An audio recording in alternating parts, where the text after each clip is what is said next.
Hi, this is Jim Paff, and this is October 5th, 2021. This morning I was on the radio, and I want to share a portion of that with you. Facebook is in an uproar this week. They had the 60 Minutes interview with their Facebook whistleblower who testified in committee today, and they had their massive shutdown of their system on Monday. And you got to understand, this is all a big scheme, and I think it's a scam that people in Washington, D.C. and in the activist community have been working for a long time to regulate social media because they want to shut down dissenting opinion. Listen, I make a little bit of a defense of Facebook here, but there's a lot indefensible that they've been doing. And we all recognize that. They've been shutting out dissenting opinion on the right for years now. And it's culminating into an effort, what I believe is a coordinated effort to shut down dissenting speech on all social media platforms. And frankly, to shut down platforms that would be in competition with Facebook and Twitter and others.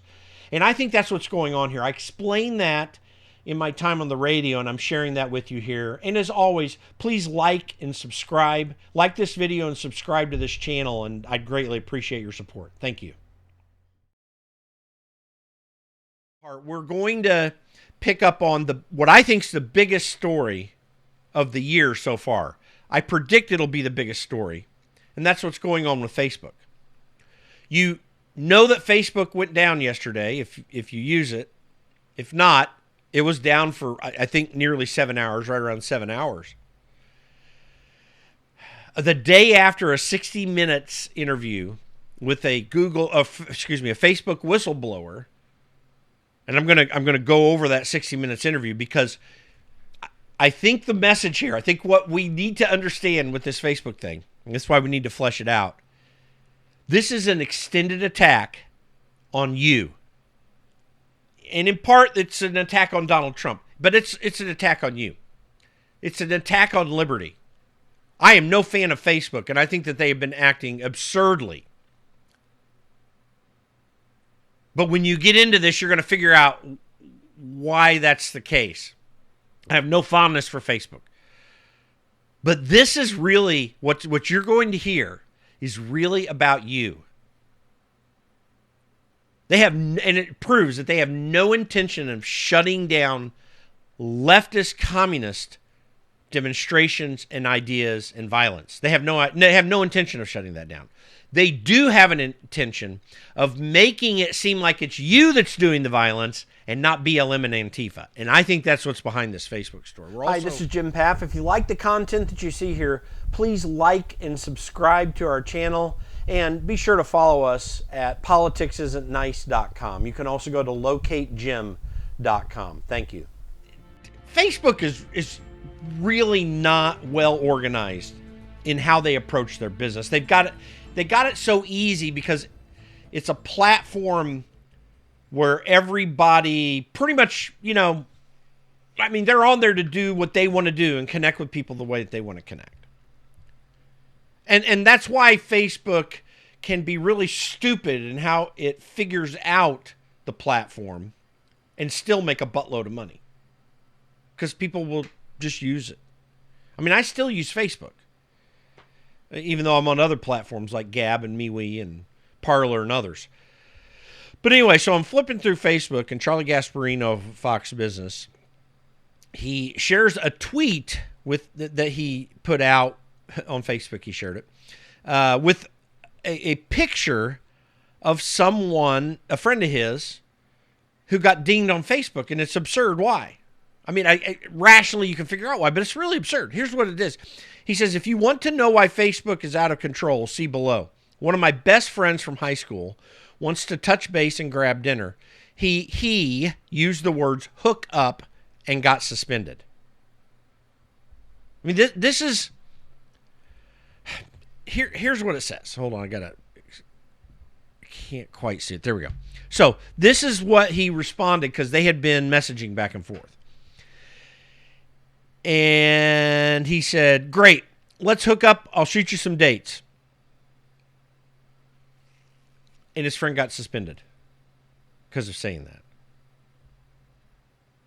This is because you previously posted something that didn't meet our community standards. This comment goes against our standards on adult sexual solicitation, so only you can see it. If you think we've made a mistake, you can disagree with the decision. And by the way, if you've ever had this happen, because people like me do have this happen, because I'm not afraid to post what I think, there's never a response to it. I mean, sometimes I've had a couple where they did, but they never get back with you. They're not interested in. They're interested in the freaking money. Now, I'm going to talk about this 60 Minutes interview because I've got a lot of questions about it, and one of the assertions that Frances Huygens is her name makes is that Facebook is doing certain things just because it's all about making money. There's some real presumptions that are negative. I have no problem with Facebook making a buttload of money. And I hope they or any other company would do so. And then allow me to utilize their services if I want to, in the way I'd like to. And if not, then I don't want to do it. I mean, I'm not for regulation on these companies. I've got a real problem with this. Because if the government's going to determine what's appropriate, once they do that, you think it's bad now? It's going to get far worse. Far worse. And if there is regulation on Facebook, which is the whole purpose of this 60 Minutes interview on Sunday on 60, and this outage yesterday, I believe, is a hack, and I'm going to make my case for why I think it is. Intentionally timed because there are going to be hearings this week. If we are willing to allow the federal government to regulate Facebook, Google, any of these, guess what? They're going to regulate Parler and Gab and all the others, and they're never going to be able to grow in this space. This is the standard corporatism. You think it's protecting you. And I understand why. I understand the frustration. I get it. I feel it myself. But if you let the federal government get in the middle of this, you'll never be able to break away from Facebook and Twitter and any of these. They will dominate the space. They will be protected through regulation. Most regulations, the vast number of regulations, only accomplish one thing. And I'm talking about the ones that exist today. They only accomplish one thing. They accomplish protecting large players in a segment of the economy against small competitors coming in and possibly overtaking them. That's it. There's no other purpose for the vast majority of regulations that are on the books right now. There are 180,000 pages in the Code of Federal Regulations. We have an administrative state that acts on its own. It acts as the legislative branch because they put out regulations that were not specifically passed by Congress. Of course, Congress gives that authority right over to them. It acts in the administrative capacity that every administrative function does under the authority of the president, but they also act as the judicial branch. Because these agencies have their own judicial process to determine whether or not you've followed a rule. So I want you to think about this. This was absurd to the Founding Fathers. I'm going to go pick up on the Facebook thing after the bottom of the hour break. But this is absurd. This would be absurd to the Founding Fathers. They would not have any clue what kind of country this is. But the point we need to understand, the reason I'm making this point to you right now, is I want you to know, if we regulate Facebook and Google and Twitter through the federal government, we're giving them exactly what they want. They will never have any competition. They will not be driven out of the market. And as someone who has worked in the blockchain space, there is an answer in the market to this. And it's never too late to win these battles. Facebook has very real problems. But this Frances Huygens Haugen, I think it's Haugen, maybe how she pronounced it. She has taken out a huge number of documents that she's now exposing to the media. She left Facebook in May. She was in their civic integrity division, which civic integrity, another word for what Facebook thinks you ought not to be doing on the internet, which is based on no objective criteria, just whatever they think it is, because obviously you're the target. But I want to play some of the audio. It's going to run through the break here as well, too, because I want to really flesh this out. But Josh, play cut 1. So Frances Haugen, I think is how she says it. She joined Facebook in 2019. She claims that she wanted to be in the civic integrity division because her friend was harmed by Facebook. I'll get into that in a minute, because it's not because she was physically harmed. It's just because of political disagreement. But go ahead and play cut 1. I'm going to take this step by step here. At some point in 2021, I realized, okay, I'm going to have to do this in a systemic way, and I have to get out enough that no one can question that this is real. She secretly copied tens of thousands of pages of Facebook internal research. She says evidence shows that the company is lying to the public about making significant progress against hate, violence, and misinformation. Now, tens of thousands of documents that she took out because I should have set this up a little bit better, because January 6th is what turned it around. This is the whole focus and target of the 60 Minutes thing. And the reason I didn't set this up properly is I should have let you know that what happened was she claims that the civic integrity division was shut down after the 2020 elections. Facebook said, went into the 2020 elections concerned. And then January 6th happened. So I want you to know that as you're listening to this story, this is not about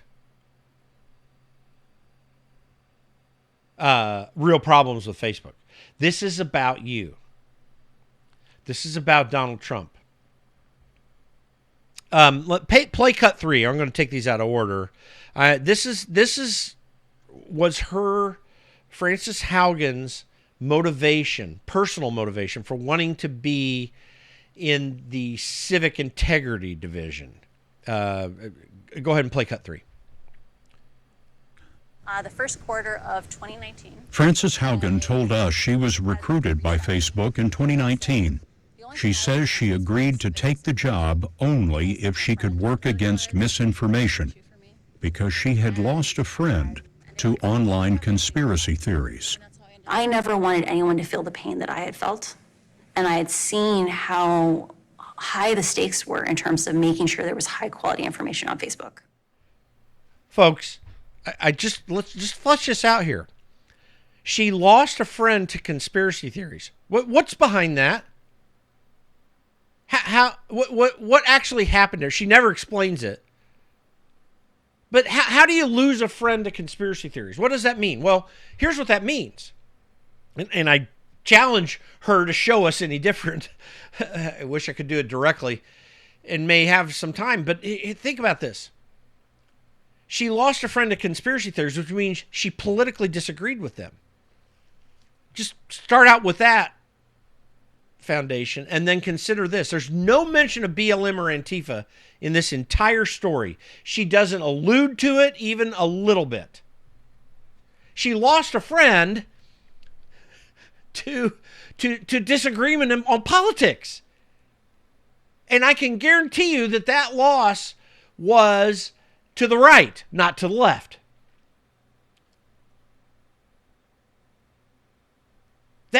This is the world we live in, where people feel harmed and emotionally disturbed when someone disagrees with them politically. it also shows that Frances Haugen is not being honest about her reasons for going in to the Civic Integrity Division. She went in because of losing a friend. So what was the motivation? The motivation was, having lost a friend to the right, to believing something that she didn't believe, she wanted to more urgently go after people on the right. That's really what's at stake here. She apparently lost this friend to the side of Donald Trump. She's not going to say this directly. But what else could it be? What was the conspiracy theory?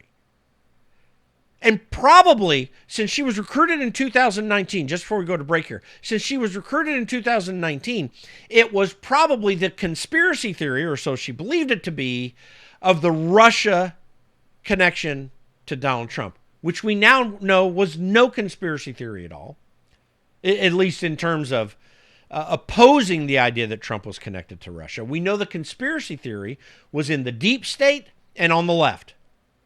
Those were the conspiracists. So as you're hearing this story play out, recognize this is about people wanting to more radically control you from the left. That's what's happening here. Going to take a. By the way, you hear me every Saturday from 11 to 1 here on the station. If you go to locategym.com, you can get to my website, my Against Nice website. And always glad to fill in for Michael. I think he does a great job, and I love helping him out when he can't be here. And talking today about Facebook. Facebook, in a sense, is under attack. I say in a sense because I don't feel real sorry for him.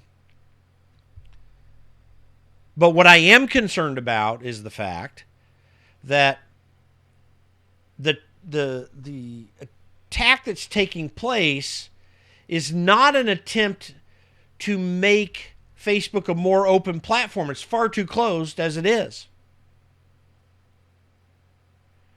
The problem is that it's people who want to shut you down further. So I've been talking about a 60 Minutes report that happened on Sunday, and Frances Haugen is a former Facebook employee. She had what I estimate to be a safe space moment when a friend of hers went over to the conservative side, and it caused her great trauma, she says. And so when Facebook, as she claims that they were recruiting her to come work there, she wanted to work in the Civic Integrity Division, which is, the name's an equivocation. What do you mean by civic integrity? What that convoluted term is meant to communicate is that we're just going to make sure that, well, basically build a safe space. It's just another word for build safe spaces. But it's intended to give the impression that we're just going to make sure that there's no harm done to anybody. When all the harm that's done through the Civic Integrity Division is shutting down conservative speech. That's where she wanted to be because her friend went over to Trump or something. And now she's complaining about how Facebook does business. So she took out tens of thousands of documents. One of the questions that I have is, how long does it take to get tens of thousands of documents out? So she was hired in 2019. She got concerned about things right after the November 2020 election. I'll play a clip that explains that in a moment. She leaves in May. So how do you literally get tens of thousands of documents without anyone internally seeing it in about a 5-month period? I mean, that's tens of thousands of documents. It's a lot of stuff. Was she working during the day? Was she staying really late at night? I mean, if she's working during the day, then you'd think that they'd be tracking this. If she's staying there late at night, then that's a red flag. What are you doing there so late? Well, I don't know. And people in the tech industry work all hours of the night, so maybe that's not a red flag to some. But the point I'm making is I think this was planned. I think it was, and maybe her recruitment at Facebook was coincidental. But I question that aspect of the story. I think she was trying to get into Facebook, and I think that someone put her up to it because they want to build a pretext for regulations they'd like to put on these companies. Someone has that pretext. Again, we've got the 60 Minutes interview. Facebook was down yesterday for 7 hours, and they've got the best tech people in the world. How did they miss this? And then there's going to be a hearing on Facebook this week. And folks, I know you're frustrated with Facebook because I really am too in many ways. But I have to tell you this, it's the most open of the platforms, the most catering to conservatives. I spent, in my time on Capitol Hill, I had a connection at Facebook. This is back before all this stuff stirred up because I was there on Capitol Hill from 2010 to 2018. And these throttling down conservative discussion problems didn't exist in social media beginning in 2010. It only happened afterwards when the political threat was seen. And Facebook was actually trying to make sure everybody on both sides of the aisle were engaging clearly. That was their effort. And I think Zuckerberg, and I have no love for Mark Zuckerberg, but I really do think that he wanted an open platform, and he eventually got pressured.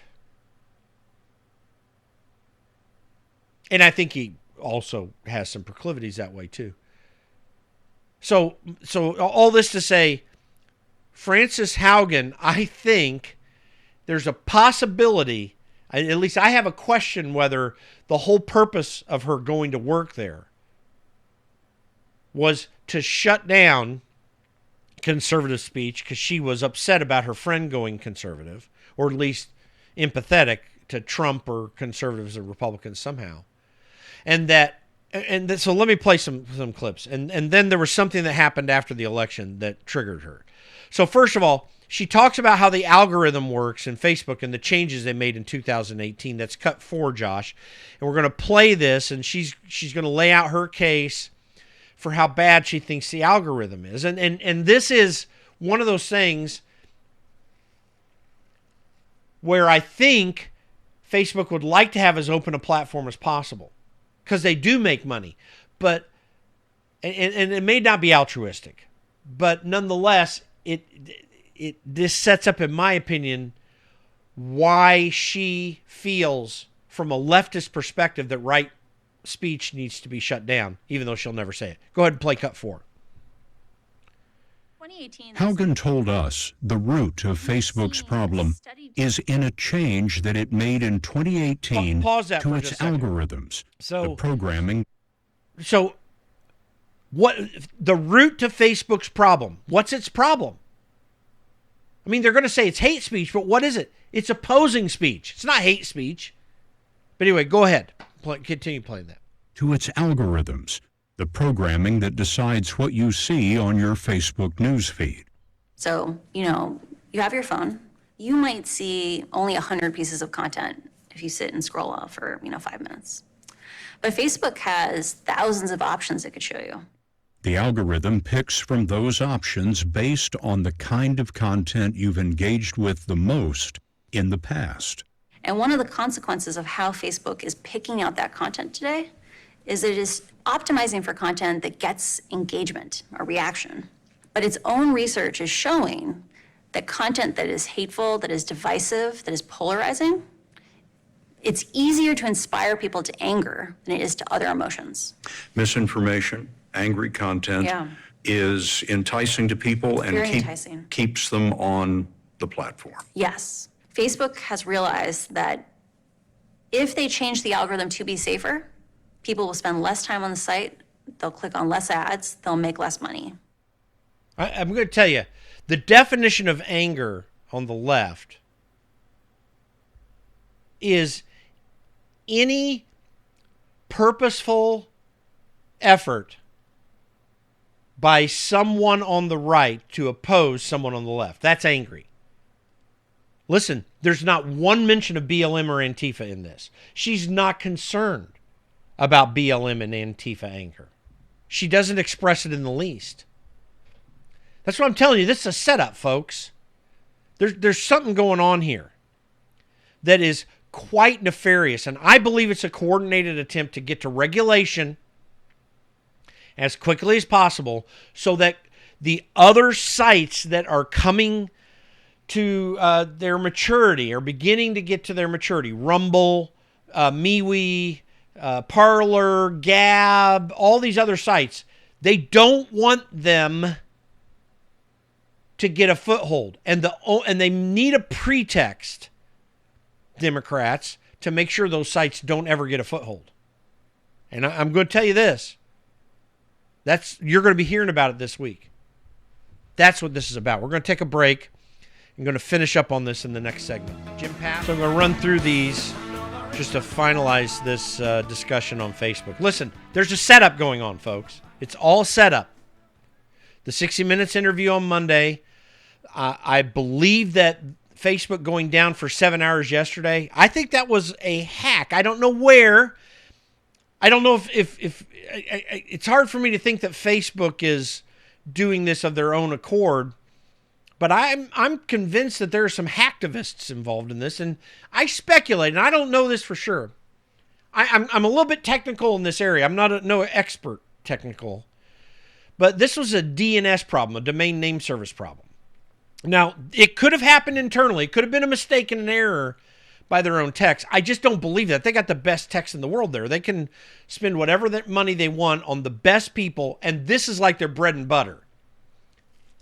I just wonder if there's someone at the NSA involved with this.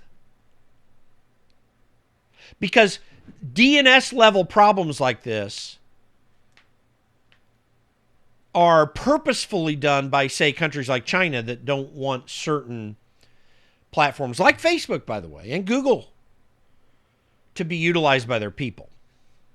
This technology is state-level technology as well, too, or at least state-level actors have this kind of technology. So it just makes me wonder.